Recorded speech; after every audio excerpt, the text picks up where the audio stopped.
I've been a truck driver for almost 10 years and thought I'd seen it all. Overturned vehicles, strange people you meet on the road at night. But what happened last week made me rethink everything. My partner, Alex, and I were driving down a dark road through thick forest. It was a long, hard haul, but we were used to driving at night. There was no moon or stars in the sky. The road stretched out like a long ribbon of darkness, lit only by our truck's headlights. Alex had dozed off, and I was trying to keep my speed steady to stay on schedule. Around midnight, just as I started feeling tired, I noticed something strange by the side of the road. Up ahead, right at the edge of the highway, stood a girl in a long white dress. She was perfectly still, staring at the road as if waiting for someone. I slowed down, and Alex woke up and saw her too. We exchanged glances, and he suggested we stop to see if she needed help. Seeing someone standing alone out here, far from any town, was strange in itself, so I agreed. I slowed to a stop, and we got out of the truck. The girl stood there, not moving, and as we got closer, I noticed that she didn't seem to see us. Her gaze was fixed far off, and her face looked vacant, like someone who'd long lost themselves. Alex quietly called out to her, but she didn't react. We tried stepping closer, but suddenly she took a step back, right into the darkness, and vanished. We froze. There were no sounds, no trace, just silence. Thinking it was just our imaginations playing tricks, we got back in the truck. I tried to convince myself it was only a mirage, a result of road fatigue. But as we got into the cab and tried to keep going, the engine suddenly died. I checked the gauges, but everything looked fine. The cab was eerily quiet, and there was an unsettling feeling in the air. Alex grabbed a flashlight and got out to check the engine. I stayed in the cab, staring into the darkness, when I heard a faint whisper coming from the woods. It was barely audible, but clear enough to sound like someone calling my name. I felt a chill run through me.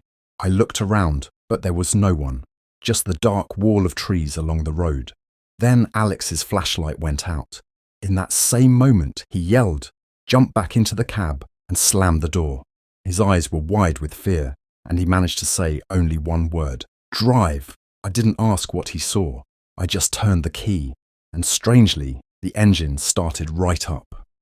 We sped off and drove the rest of the way in silence. Only when we reached a motel at the next gas station did Alex tell me what he'd seen. When he stood by the engine with the flashlight, he noticed that same girl again on the other side of the road. But this time, she was much closer, her face pale and drawn, with eyes that seemed to stare right into him. At that moment, he felt like she wanted to say something, but instead, she simply vanished. We spent the rest of the night in the motel and drove back out onto the road with the first light of dawn. We never saw her again, and everything ended fine. But sometimes, when I'm back on the night road, I still find myself looking to the roadside, and deep down, I hope I'll never see her again.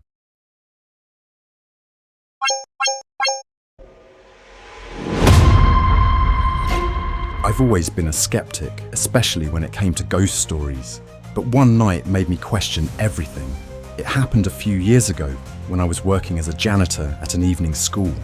The job was quiet. By the evening, classes ended, students left, and all I had to do was clean the empty classrooms.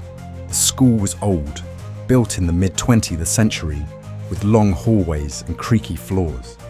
I liked the silence and never paid much attention to its age or the legends surrounding it. That evening started like any other. I was finishing up on the third floor when I heard a strange sound. It was a child's laughter, quiet but distinct. It sent a chill down my spine. The school had been empty for hours, and I was the only one there. I decided to check, thinking maybe a student had stayed behind after hours. I searched every classroom but found nothing. However, as I walked past the chemistry lab, I heard something fall. It was a loud crash, like glass shattering on the floor. I stepped inside. The room was silent, but the open cabinet of chemical supplies caught my eye. I was sure I had closed it earlier. As I reached to shut the cabinet, I heard that laughter again. This time closer. It felt like someone was standing right behind me. I spun around, but the room was empty. My nerves were starting to fray. and I decided to head down to the first floor and check the security cameras. As I walked down the hallway, the lights at the far end began to flicker and then went out completely. A cold draft swept through, even though the building's heating was always reliable. Just as I turned to glance back, the door to the chemistry lab slammed shut behind me with a loud bang. Heart pounding, I hurried downstairs. Reaching the security office, I pulled up the camera footage. At first, everything looked normal, but then I noticed something on one of the cameras aimed at the third floor. The footage showed a child slowly walking down the hallway. The child wore a school uniform, but their face was indistinct. The figure stopped right outside the chemistry lab, looked directly into the camera, and vanished. I couldn't believe what I was seeing. Questions swirled in my mind.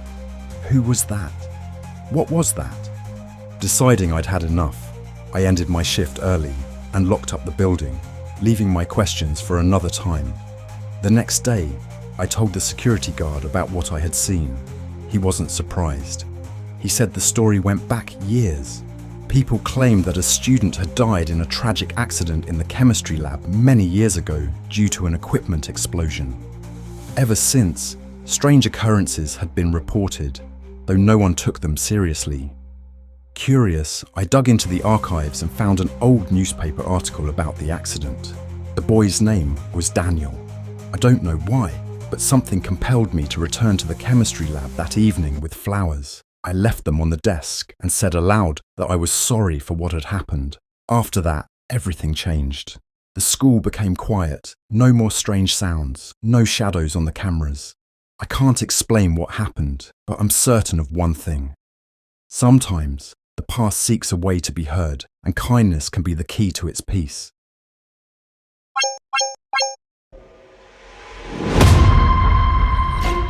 We had been planning this mountain hike for a long time.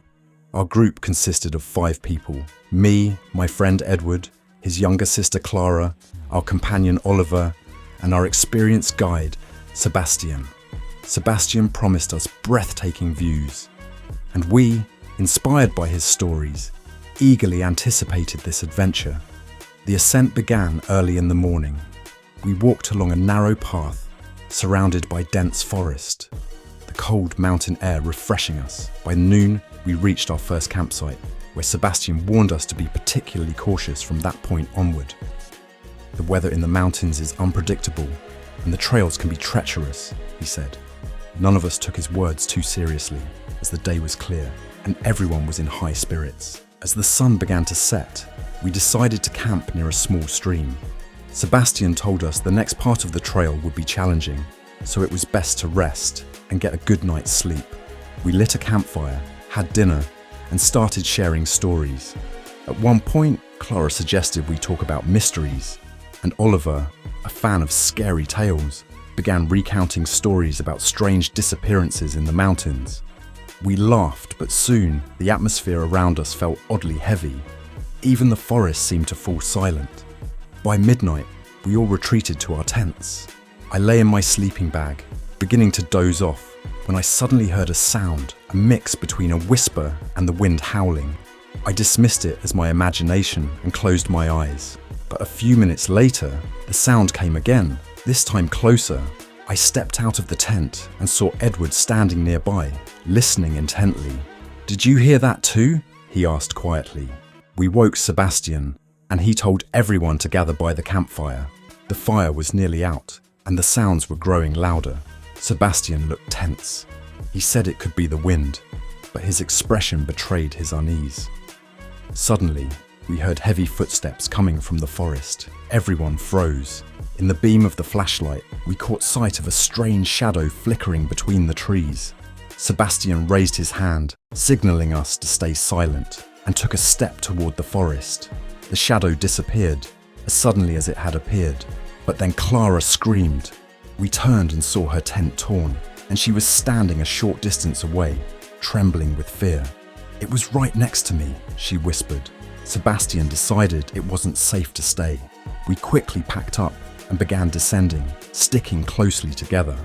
At one point, Oliver stopped and said, "I can't take this anymore. It's just stress. We're scaring ourselves."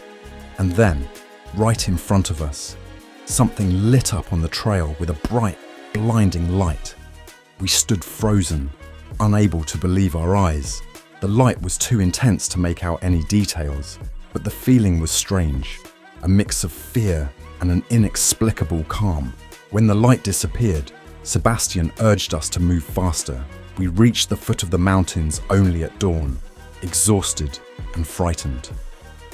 Later, Sebastian suggested it could have been some natural phenomenon, but I saw doubt in his eyes. A few months later, I decided to return to those mountains to investigate. I found no trace of what we had seen, but the feeling of being watched never left me. This experience changed all of us.